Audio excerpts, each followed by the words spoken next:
قرآن پاک نے کہا یہودیوں پہ اللہ نے ذلت مسلط کر دی ہے، یہ ذلیل ہے، ان کا کوئی دیش نہیں، یہ جہاں انہوں نے قبضہ کیا ہوا نا فلسطین میں، یہ قبضے کی جگہ ہے، اور ایک مٹھی بھر ملک ہے، شاید 60-70 لاکھ آبادی ہو اسرائیل کی، اگر امریکہ اس کی مدد نہ کرے تو اسرائیل قائم نہیں رہ سکتا، اور اس کے گرد 12-14 اسلامی ملک ہیں۔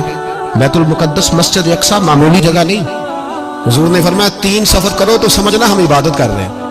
کون کون سے؟ فرمایا اگر بیت اللہ جاؤ تو عبادت سمجھ کے جانا، مسجد نبوی کی طرف جاؤ تو عبادت ہے، اور مسجد اقصیٰ کی طرف جاؤ تو یہ بھی عبادت ہے۔ اور فرمایا مسجد اقصیٰ میں جس نے ایک نماز پڑھی اسے 25,000 نمازوں کا ثواب ملے گا۔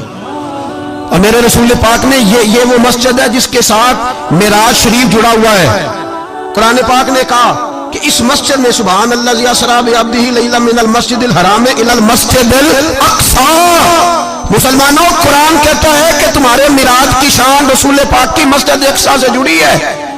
جس محبوب کو رب معراج کرائے تو مسجد اقصیٰ میں لا کے کرائے، وہ جگہ معمولی جگہ ہے، وہ معمولی جگہ ہے مسجد اقصیٰ۔ نبی پاک نے وہاں نبیوں کی امامت کرائی، 17 مہینے اس مسجد کی طرف منہ کر کے تیرے اور میرے رسول نے نمازیں پڑھی۔ چھوٹی جگہ ہے، اور پوری دنیا کا مسلمان اسے چاہیے شرم سے گڑ جائے۔ ایک امریکہ کا صدر بول کے کہتا ہے کہ اسرائیل کو اجازت ہے اسے دارالحکومت بنائے، اور مسلمان حکمران بیان دے رہے ہیں ظالموں، لٹیروں، تم اپنی سیاستیں چمکانے کے لیے پہلے ایک دوسرے کو گالیاں دیتے ہو، پھر اکٹھے بیٹھ جاتے ہو نمبرنگ کرنے کے لیے۔ تم دین کے اس مسئلے میں سارے اکٹھے کیوں نہیں بیٹھے؟